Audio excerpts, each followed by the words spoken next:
www.attableek.com, the reviver of Iman. قرآن میں اللہ کئی جگہوں پر جو اپنے پیار سے اپنے بندوں کے ساتھ بات کرتا ہے ہم اس کا ترجمہ کر سکتے ہیں، لیکن اللہ کے پیار کو کون بیان کر سکتا ہے؟ ماں جب اپنے لال کو کہتی ہے او میرے لال، ہم ماں کے ان الفاظ کو بول سکتے ہیں، لیکن ماں کے اندر کی ممتا کون بول سکتا ہے؟ اور جب دنیا کی محبت اور دنیا کے پیار کو کوئی اپنے الفاظ میں ادا نہیں کر سکتا تو اللہ کے پیار کو کون بیان کر سکتا ہے؟ اللہ کا پیار تو اللہ کا پیار ہے، اللہ کی محبت تو اللہ کی محبت ہے۔ روایتوں میں ہے اللہ کے نبی اللہ کا پیار بیان کر رہے ہیں کہ قیامت کے دن، مسلم شریف کتاب الایمان کی روایت ہے، قیامت کے دن ایک آدمی کو جہنم کے کنارے پر کھڑا کیا جائے گا، وہ روئے گا، وہ چلائے گا، وہ شور کرے گا، اندر میں نہیں کنارے پر ہوگا، اور وہ روئے گا، چلائے گا، وہ شور کرے گا۔ تو اللہ اس کو بلائیں گے، میرے بندے کیوں رو رہا ہے، کیوں شور کر رہا ہے، کیوں مومن ہوگا، اس لیے کہ کفر کے لیے جنت نہیں ہے، معلوم ہوتا ہے وہ مومن ہوگا۔ تو وہ کہے گا کہ اللہ یہ جہنم کی آگ تپش مجھ سے برداشت نہیں ہو رہی ہے۔ میں نے کہا تھا سید الطائفہ جنید بغدادی رحمت اللہ علیہ سے کسی مرید نے جا کر فرمایا کہ حضرت گناہوں کی خواہش بہت ہوتی ہے، کوئی علاج بتائیں کہ میری خواہش ٹوٹ جائیں، میں گناہ سے بچ جاؤں۔ تو حضرت نے فرمایا موم بتی جلاؤ، چراغ جلاؤ، اور جب تمہاری خواہش ابھرے تو تم موم بتی میں اپنی انگلی داخل کرو، اپنے چراغ میں یوں ہاتھ ڈالو، پھر ہٹا لو، پھر ڈالو، پھر ہٹا لو، بار بار ایسا کرو، اور یہ سوچو کہ انسان اور اے نفس تو دنیا کی آگ کو برداشت نہیں کر سکتا، جہنم کی کیسے کرے گا؟ یہ علاج ہے، یہ تدبیر ہے۔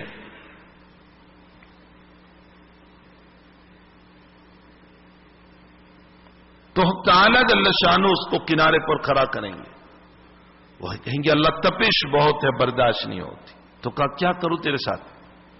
تو کہا ذرا جہنم سے میرا منہ جو ہے وہ پھیر دے۔ تو اللہ کہے گا اور کچھ نہیں مانگے گا؟ کہا نہ میں اور کچھ نہیں مانگوں گا، بس اتنا مجھے چاہیے، میرا منہ پھیر دے۔ پھر اوپر سے وہ قسم بھی کھائے گا، وَعِزَّتِكَ کا تیری عزت کی قسم میں کچھ نہیں مانگوں گا۔ تو اللہ اس کے منہ کو پھیر دے گا۔ پھر تھوڑی دیر جب تک اللہ کو منظور ہوگا، اللہ کو منظور ہوگا، یاد رکھیے، اس لیے کہ اللہ اس کو جنت میں لے جانا چاہتا ہے۔ اللہ کو منظور ہوگا، اتنی دیر وہ خاموش رہے گا، پھر شور کرے گا، اللہ تعالیٰ اسے بلائیں گے، اب کیا ہے؟ تو کہا اللہ اس سے ہٹا کر کچھ آگے بھیجنا، جہنم سے ہٹا کر کنارے سے کچھ آگے بھیج۔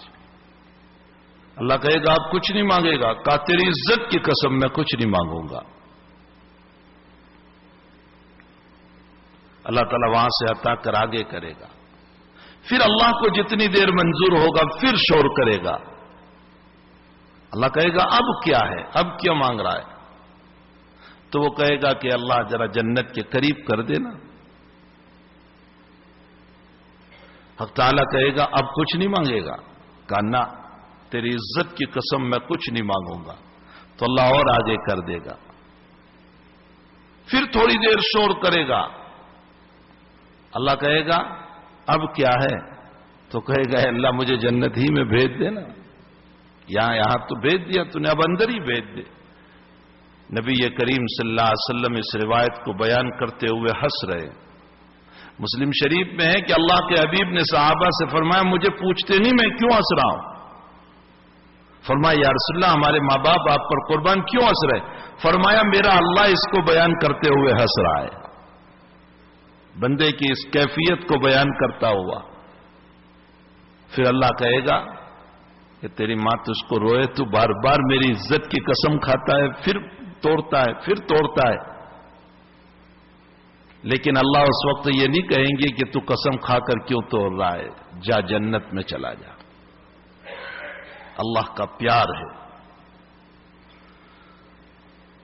اب اللہ تعالیٰ کہے گا کہ اچھا جنت ہے تیرے لیے اور 10 دنیا کے برابر میں نے تجھے جنت دی.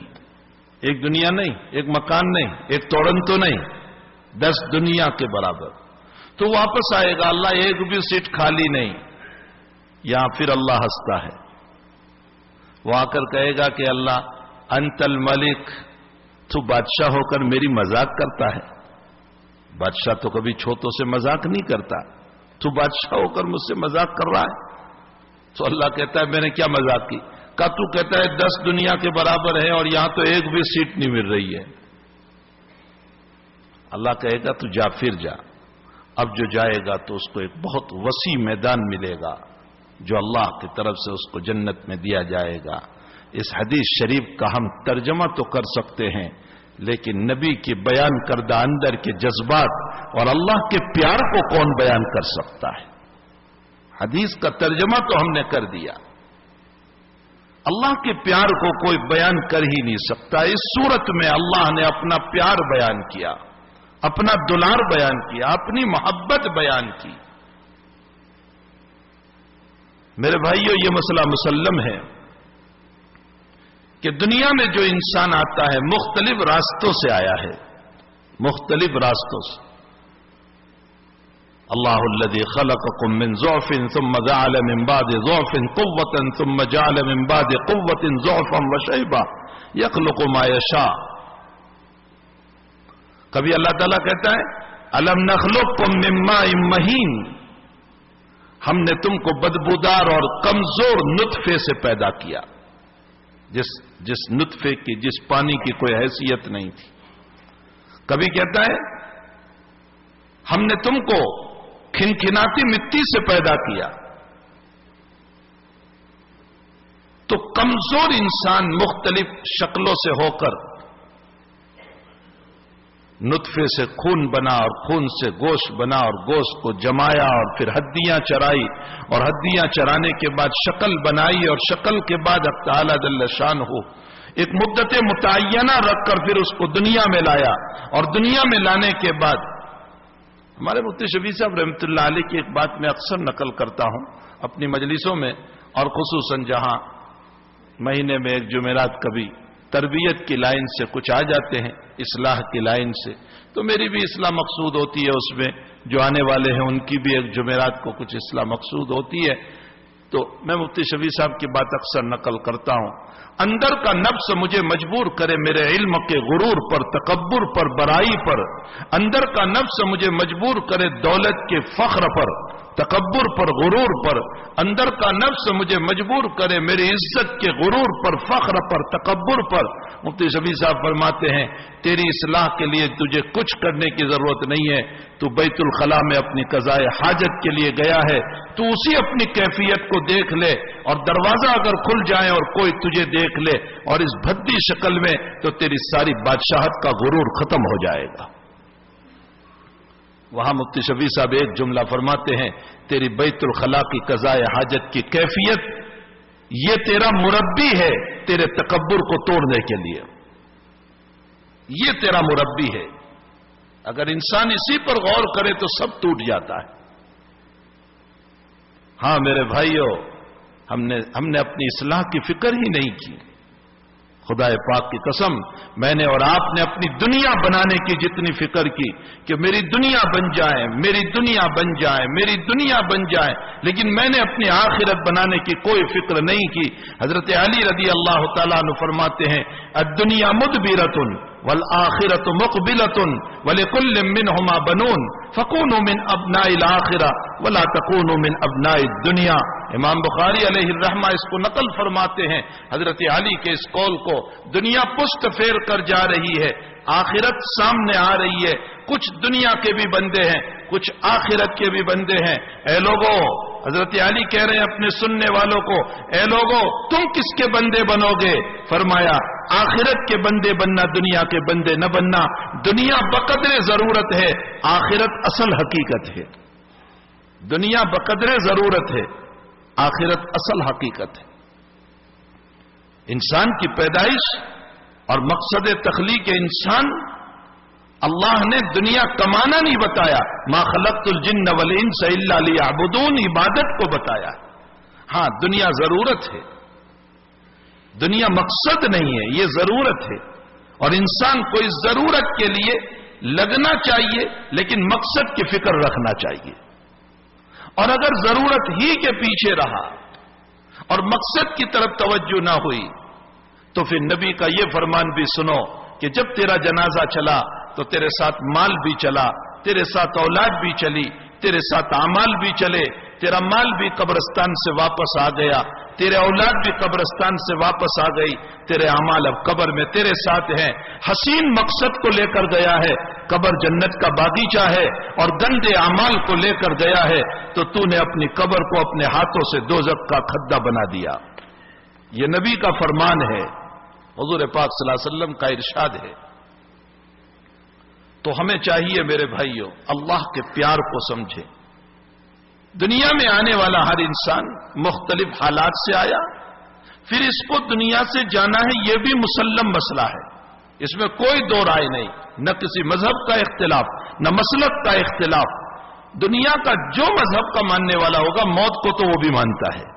میں ہوں، آپ ہو، عیسائی ہے، یہود ہے، نصارہ ہے، مشرک ہے، ہنود ہے، بدھسٹ ہے، سکھ ہے، ملحد ہے، باغی خداوندی ہے، خدائیت کا منکر ہے، سب مانتے ہیں اللہ کو، موت کو، کہ موت یقینی بات ہے۔ اور جب موت یقینی بات ہے، ساتھ ساتھ ایک مسئلہ اور بھی ہے کہ جہاں موت یقینی ہے وہاں پر موت کا ٹائم کیا ہے وہ کسی کو معلوم نہیں۔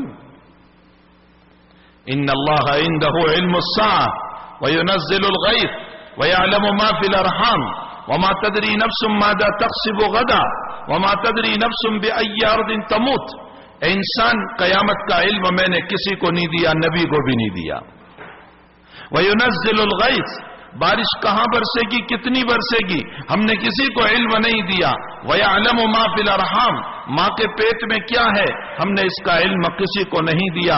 اور جو دنیا والے بتاتے ہیں وہ مانسون کے اعتبار سے تجھے بتا دیتے ہیں، ورنہ مہینہ دو مہینہ پہلے یا ہمارا رخ چلنے سے پہلے وہ بتا دے کہ ہماری بارش کہاں برسے گی۔ اور ماں کے پیٹ میں وجود آنے کے بعد بتاتے ہیں، وجود آنے سے پہلے کوئی نہیں بتا سکتا۔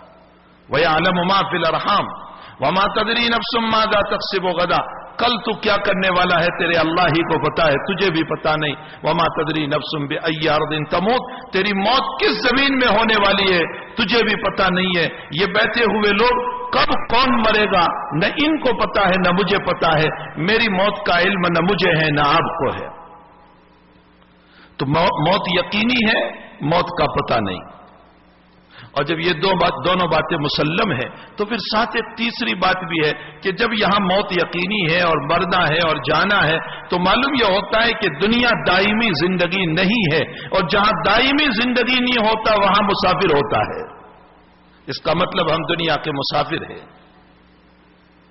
اسی لیے عبداللہ ابن عمر رضی اللہ تعالیٰ عنہما کا کندھا پکڑا حضور پاک صلی اللہ علیہ وسلم نے یہاں سے، اور یوں جھنجھوڑا، ہلایا۔ اللہ کے نبی کبھی کبھی اس طرح کی کیفیات کیا کرتے تھے۔ معاذ ابن جبل آپ کے ساتھ بیٹھے ہیں، اونٹنی پر، دور نہیں، بالکل پیچھے بیٹھے، اونٹنی پر حضرت آگے اور معاذ پیچھے، لیکن حضرت جس کیفیت سے معاذ کو بلا رہے، یا معاذ، اوہو، یہ آواز تو کس کو دی جاتی ہے جو دور ہو؟ معاذ تو بالکل پیچھے، یا معاذ، او معاذ۔ تو حضرت معاذ فرماتے ہیں لبیک و صادق یا رسول اللہ، اللہ کے نبی میں خدمت میں حاضر ہوں۔ حضرت خاموش ہو گئے، اونٹنی چلتی رہی، تھوڑی دیر کے بعد فرمایا یا معاذ، لبیک و صادق یا رسول اللہ، میں بالکل پیچھے ہوں آپ کی خدمت میں۔ تھوڑی دیر خاموش رہے، پھر فرمایا یا معاذ، میں جی یا رسول اللہ، لبیک و صادق، میں 3 مرتبہ جیسے دور سے کسی کو بلا رہے ہو، بالکل قریب والے کو حضرت نے بلایا۔ کیوں ایسا کیا؟ اس لیے کہ اگلی جو بات میں تمہیں کہنے جاتا ہوں وہ کان کھول کر سن لو، اور دل کے کان بھی کھول کر سن لو اور اپنے دل میں اتار دو، میں بہت اہم بات کہنے جاتا ہوں۔ فرمایا جی یا رسول اللہ، میں آپ کی خدمت میں حاضر ہوں۔ تو فرمایا ما حق اللہ علی العباد، اللہ کا حق بندے پر کیا ہے، اللہ کا حق بندے پر کیا ہے؟ معاذ نے فرمایا اللہ و رسولہ عالم، اللہ بہتر جانتا ہے، رسول بہتر جانتا ہے، مجھے نہیں پتا۔ تو اللہ کے حبیب نے فرمایا اللہ تشرک بہ، اللہ کے ساتھ کسی کو شریک نہ کرو، نہ شرک فی الذات ہو نہ شرک فی الصفات ہو، اللہ کی طرح کوئی اور اللہ نہیں، یہ شرک فی الذات اور شرک فی الصفات، اللہ ہی رزاق ہے، کوئی رزاق نہیں، اللہ ہی موت دینے والا، کوئی موت دینے والا نہیں، اللہ ہی شافی، کوئی شفا دینے والا نہیں، اللہ ہی کامیاب کرنے والا، کوئی کامیاب کرنے والا نہیں۔ ان تمام صفات میں اللہ کو ماننا، کسی اور کو نہ ماننا۔ فرمایا اللہ کا حق یہ ہے کہ بندہ ذات میں بھی کسی کو شریک نہ کرے، صفات میں بھی کسی کو شریک نہ کرے، یہ اللہ کا حق بندے پر ہے۔ پھر آگے فرمایا اچھا پھر بندے کا حق اللہ پر کیا بن گیا؟ جب بندے نے شرک سے جو ہے اللہ تعالیٰ کو شرک سے پاک قرار دیا، تو پھر بندے کا حق اللہ پر کیا ہوا؟ فرمایا اللہ و رسول عالم، اللہ اس کا رسول بہتر جانتا ہے۔ اللہ کے حبیب نے فرمایا جب بندہ شرک سے پاک اپنے آپ کو کر لیتا ہے تو اللہ پر اس کے لیے جنت واجب ہو جاتی ہے، واجب ہو جاتی ہے، واجب، واجب کا لفظ ہے، اللہ پر اس کے لیے جنت واجب۔ تو اللہ کے نبی علیہ الصلاۃ والسلام کبھی کیفیتوں کے ساتھ بولتے تھے، کیفیتوں کے ساتھ۔ عبداللہ ابن عمر کا کندھا پکڑا اور یوں ہلایا، یا عبداللہ کن فی الدنیا کأنک غریب او عابر سبیل، عبداللہ تم دنیا میں ایسے رہو جیسے اجنبی رہتا ہے یا جیسے مسافر رہتا ہے۔ اللہ کے نبی نے دو لفظ استعمال فرمائے، کن فی الدنیا کأنک غریب، اجنبی رہتا ہے، او عابر السبیل، مسافر رہتا ہے۔ ان دونوں لفظوں کے استعمال میں بہت بڑی دنیا نبی نے بیان فرمائی ہے، بہت بڑی دنیا۔ اجنبی کہہ کر اشارہ کیا، جو آدمی اجنبی ہوتا ہے اس کے بہت دوست نہیں ہوتے، جس کے بہت دوست نہیں ہوتے وہ اکیلا ہوتا ہے، جو اکیلا ہوتا ہے اللہ کو یاد کرنے میں ٹائم ملتا ہے، جس کے دوست زیادہ وہ باتوں میں زیادہ، وہ باتوں میں زیادہ تو اللہ کی یادوں کا ٹائم اس کو نہیں ملتا۔ یا بات یاد رکھنا میرے بھائیو، بہت دوستیاں جو ہے نا ہمارے وقت کو ضائع کر دیتی ہے، بہت تعلقات ہمارے وقت کو ضائع کر دیتے ہیں۔ دوسرا اس میں اشارہ فرمایا، محدثین نے جو اس روایت کو کھولا، اللہ کے نبی نے اجنبی کہہ کر اشارہ کیا اس بات کی طرف کہ جو دنیا میں اجنبی ہوگا اللہ اس سے دوستی کرے گا، اور جس سے اللہ دوستی کرے گا وَهُوَ يَتَوَلَّى الصَّالِحِينَ، وہ صالحین کا دوست ہوگا اور اللہ اپنی دوستی کو نبھا کر اس کو جنت پہ لے جائے گا، اور جس نے دنیا سے دوستی کی ہے اللہ اس سے اپنی دوستی کو توڑ دیتا ہے۔ فرمایا اجنبی بنو، بہت تعلقات نہیں، بہت تعلقات نہیں، جتنے تعلقات ہوں گے اتنے ہی زیادہ ہمارا وقت ضائع اور برباد ہوگا۔ اور آگے دوسرا جملہ فرمایا او عابر سبیل، مسافر، مسافر بن کر دنیا میں زندگی گزارو۔ مسافر بن کر کیوں کہا؟ جیسے مسافر چلتا ہے تو بہت سامان دنیا کا ساتھ نہیں رکھتا، اپنی ضرورت کا سامان رکھتا ہے، اسی طرح فرمایا تم بھی مسافر بن کر زندگی گزارو، یعنی ضرورت میں کم لگو، مقصد میں زیادہ لگو، دنیا کمانے میں کم لگو، آخرت کی طرف زیادہ لگو، ایک مطلب۔ دوسرا مطلب، مسافر جب دنیا میں چلتا ہے تو راستے میں چلتے چلتے مثلا آپ کو نیو یارک جانا ہے تو نیو یارک جاتے ہوئے بیچ میں بہت ساری منزلیں آتی ہیں، شاندار مکانات آتے ہیں، شاندار بنگلے آ رہے ہیں، شاندار جگہیں آ رہی ہے، بہترین قسم کے آبشارے آ رہے ہیں جہاں پانی بہ رہا ہے، اور بہترین قسم کے پہاڑ تمہیں نظر آ رہے ہیں، ساری چیزیں تمہیں نظر آ رہی ہے، لیکن تم اپنی منزل پر نظر کیے ہوئے ہیں کہ مجھے تو نیو یارک پہنچنا ہے، یہ آبشارے اور یہ پانی اور یہ مکان اور یہ بنگلے اور یہ سب کے لیے میں نہیں نکلا ہوں، مجھے تو اپنی منزل پر پہنچنا ہے۔ بہتر سے بہتر آبشارے اور باغ اور گاردن سب کو چھوڑ کر آپ منزل کی طرف چلو گے۔ نبی نے بتایا کہ اس دنیا میں رہتے ہوئے تمہیں کبھی یہ بھی نظر آئے گا کہ بڑا خوبصورت بنگلہ ہے، کبھی تمہیں یہ بھی نظر آئے گا بڑا خوبصورت ہے، تمہیں کبھی یہ بھی چیز نظر آئے گی، یہ بہت بڑی دنیا دنیا ہے میں اس کو لے لوں. کبھی تمہیں فرمایا اسی پر جی لگا کے نہ بیٹھ جانا, تم تو آخرت کی منزل کے لیے نکلے ہو, اپنی آخرت کو مد نظر رکھنا. اگر آخرت کو تم نے مد نظر رکھا ہے تو تمہاری دنیا کا سفر کامیاب ہو گیا, بہترین ہو گیا.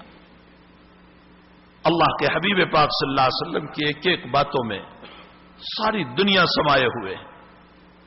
آپ نے اپنی باتوں میں جو ہمیں سمجھایا, تو میرے بھائیوں موت یقینی, موت کے وقت کا پتہ نہیں, اور تیسری چیز دنیا میں ہم مسافر ہیں. جب موت ہے تو پھر ہم مسافر ہیں, ہمیں یہاں رہنا نہیں ہے. کوئی ایک مثال تو آپ بتا دیں کہ چلو اربوں خربوں میں دو چار رہے ہو ہمیشہ یہاں, کوئی ایک مثال تو بتائیں دنیا میں. ایک مثال تو کوئی بتا دے کہ یہ اربوں خربوں انسان آئے, اس میں سے دو چار کو موت نہیں آئی اور اب بھی وہ جی رہے. ایک بھی مثال نہیں. سب کو جانا ہے, سب کو جانا ہے. ولی ہو وہ بھی جاتا ہے, غوث ہو وہ بھی جاتا ہے, قطب ہو وہ بھی جاتا ہے, فاسق ہو وہ بھی جاتا ہے, کافر ہو وہ بھی جاتا ہے, عورت ہو وہ بھی جا رہی ہے, مرد ہو وہ بھی جا رہا ہے, حتیٰ کہ اللہ کے انبیاء بھی جا رہے ہیں, اور انبیاء کے سردار محمد الرسول اللہ بھی تشریف لے گئے. سب کو جانا ہے. اب جب آخرت کی طرف ہمیں چلنا ہے تو آخرت کی طرف چلنے کے لیے اس دنیا کو جو ہمارا مسافرانہ جگہ بنائی ہے, اس مسافرانہ جگہ میں ہمیں اپنی زندگی کو کیسے گزارنا چاہیے اور کیسے گزر رہی ہے. اللہ تعالیٰ نے پہلی آیت میں ہم کو یہ بتایا, الہاکم التکاثر, کثرت مال, کثرت عیش, بہت زیادہ عیش کی لالچ نے تمہیں ہلاک کر دیا. بہت زیادہ عیش, بڑی بڑی خواہشیں میرے دل میں امنگیں لے رہی ہے, ایسا بھی ہو جائے, ایسا بھی ہو جائے, ایسا بھی ہو جائے. عیش کی خواہشوں نے ہمیں ہلاک کر دیا. الہاکم التکاثر, ہلاک کر دیا تم کو کثرت خواہشات کی لالچ نے اور مال نے. ہمارے بزرگوں نے لکھا ہے, اللہ کے نوکر نہ بنو, اللہ کے غلام نہ بنو, اللہ کے بندے بنو. تین مقام ہے, نوکر, غلام, بندہ. تین مقام ہے. نوکر اس کو کہتے ہیں جس کو ہم نے ٹیمپرری کام پر لیا, وہ جس کام پر لیا ہے وہ وہی کام کرے گا, دوسرا کام نہیں کرے گا. آپ نے ایک کو ڈرائیونگ کے لیے لیا, وہ آپ کی ڈرائیونگ کرے گا. اگر آپ اس کو کہو کہ میرا یہ سامان یہاں سے اٹھا کر تیرے سر پر وہاں رکھ دے یا مکان پر چڑھا دے, وہ کہے گا میں نہیں کروں گا, میں اس کے لیے نہیں ہوں, میں ڈرائیونگ کروں گا.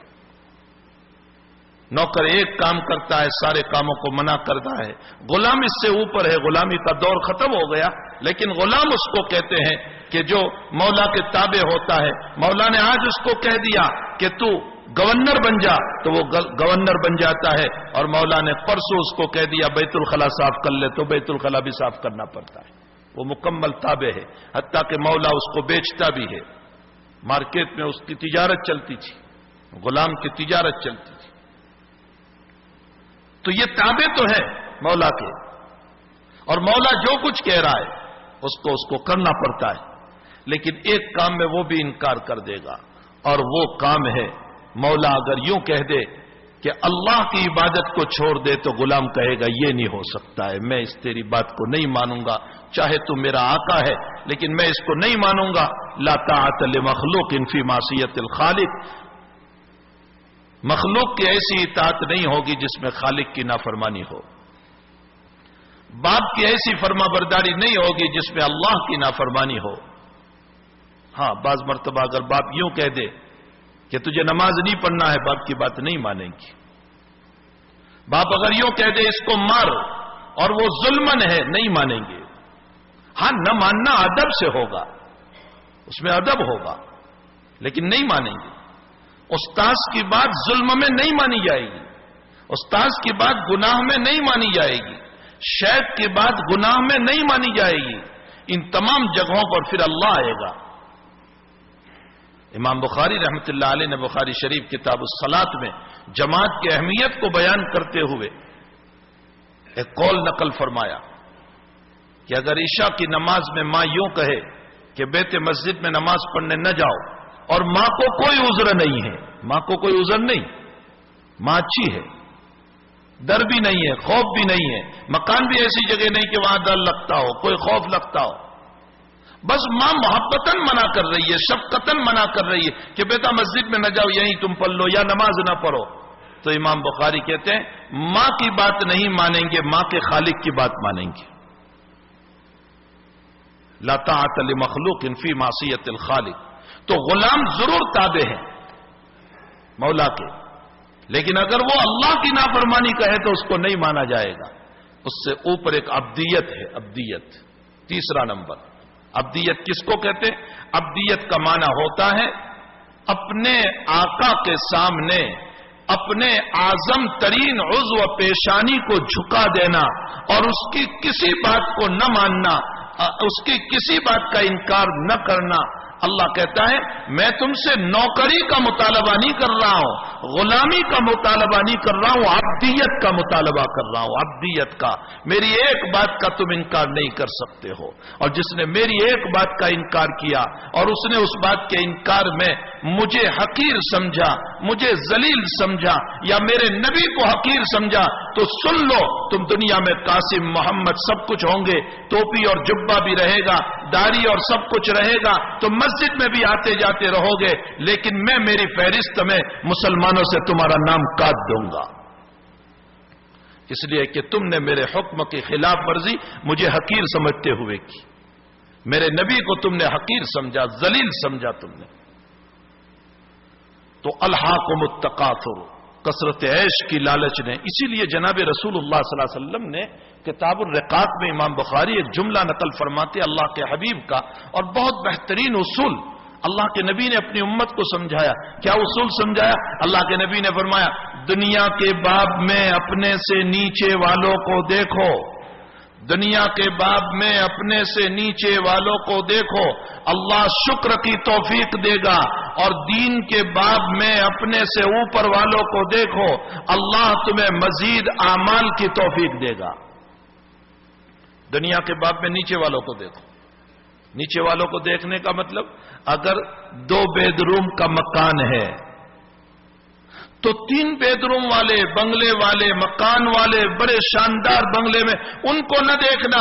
اگر ان کو دیکھو گے تو ہمیشہ زبان سے ناشکری نکلے گی کہ مجھے کب ملے گا، مجھے کب ملے گا، میں ایسے مکان کو کب خریدوں گا، ناشکریاں ہوگی. اور اگر 2 بیڈ روم کا مکان ہے اور یہ سوچو اللہ تو نے مجھے اتنا تو دیا، وہ تو 1 بیڈ روم کے مکان میں رہ رہا ہے. ارے 1 بیڈ روم چھوڑو، وہاں ہندوستان میں لوگ جھوپڑ پٹیوں میں رہ رہے ہیں جو بارش، سردی اور گرمی میں بچنے کی کوئی شکل نہیں ہے. بارش بھی گر رہی ہے اور سردی میں کانپ رہی ہے ان کی اولاد، اور گرمی میں بھی گرمی پڑ رہی ہے، اور معصوم اولاد ان کی پوچھتی ہے امی مکان کب ملے گا، ابا مکان کب ملے گا. اور باپ روتی ہوئی آنکھوں سے کہتا ہے بیٹے اسی جھونپڑوں میں نے زندگی گزاری، تجھے بھی گزارنا ہے. جب ان کے جھونپڑوں کو یاد کرو گے اللہ 2 بیڈ روم کے مکان پر شکر کی توفیق عطا کرے گا. ہاں نبی نے فرمایا تم اپنے اللہ نے جو نعمت دی ہے تو اپنی نعمت میں نیچے والوں کو دیکھو، دنیا کی نعمت میں نیچے والوں کو دیکھو، شکر کی توفیق ہوگی. اور دین کی نعمت میں اوپر والوں کو دیکھو، اے اللہ وہ نماز پڑھتا ہے میں کیوں نہیں پڑھتا، وہ تہجد گزار ہے میں کیوں نہیں پڑھتا، وہ دیندار ہے میں کیوں نہیں، وہ صدقہ اور سخاوت کر رہا ہے میں کیوں نہیں کرتا. اے اللہ اس کا ہاتھ تیرے راستے میں کھلا ہوا ہے، میرا ہاتھ کیوں نہیں ہے. میرا ہاتھ تو ید اللہ مغلولہ کی طرح، جیسے یہود نے اللہ کو کہہ دیا اللہ کا ہاتھ بندھا ہے، یا تو میرا ہی ہاتھ بندھا ہوا ہے کہ میں صدقہ نہیں کر رہا. فرمایا دین کے بعد میں اپنے سے اوپر والوں کو دیکھنا، اللہ تمہیں عبادت کا ذوق نصیب کر دے گا، عبادت کا مزہ آنے لگے گا. یہ اصول بیان کیا جناب رسول اللہ صلی اللہ علیہ وسلم نے. دنیا کے باب میں اپنے سے نیچے والوں کو دیکھو اور دین کے باب میں اپنے سے اوپر والوں کو دیکھو. حضور کی ایک بات ایسی ہے کہ دنیا کے ترازو میں ایک پلڑے میں رکھی جائے اور دوسرے پلڑے میں ساری دنیا کی باتیں رکھ دو تو نبی کی ایک بات کا وزن بڑھ جائے گا.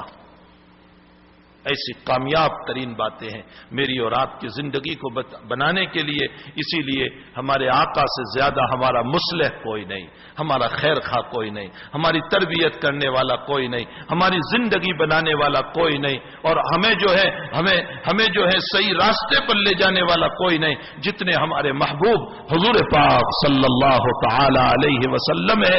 اسی لیے اللہ نے پیار سے اپنے نبی کے زبان پر اس سورت کے الفاظ کو کہلوائے, الہاکم التکاثر حتی زرتم المقابر. کثرت عیش کی لالچ نے کہ میں ایسا عیش, مجھے یہ بھی ملے, یہ بھی ملے, یہ بھی ملے, کثرت عیش کی لالچ نے تجھے جو ہے ہلاک کر دیا, یہاں تک کہ تو نے قبرستان کی زیارت کر لی, بچے سے جوان, جوان سے برا اور بڑھاپے سے قبرستان کی طرف پہنچ گیا, یہاں تک کہ تیرے جنازے کا وقت آ گیا, موت کا وقت آ گیا. اللہ جل شانہ ہم سب کو آخرت کی فکر نصیب فرمائے اور ضرورت سے زیادہ مقصد میں لگنے کی توفیق عطا فرمائے. انشاءاللہ اس سورت کے باقی آیات کی تفسیر کل کی مجلس میں کروں گا. اللہ مجھے بھی عمل کی توفیق عطا فرمائے, آپ کو بھی عمل کی توفیق عطا فرمائے. اللہم صلی وسلم دائما ابدا علی حبیبک خیر الخلق کلہم. ربنا آتنا فی الدنیا حسنہ وفی الآخرۃ حسنہ وقنا عذاب النار. اے اللہ ہمیں آخرت کی فکر نصیب فرما, اللہ ہمیں آخرت کی فکر نصیب فرما. اللہ ہم دنیا کی رنگیلیوں نے ہمارے دلوں کو بھی بڑا رنگین کر دیا ہے. اے اللہ دنیا کی خوبصورتیوں نے ہمارے دلوں کو بھی اے اللہ اسی مزین دنیا کی طرف کھینچا ہے.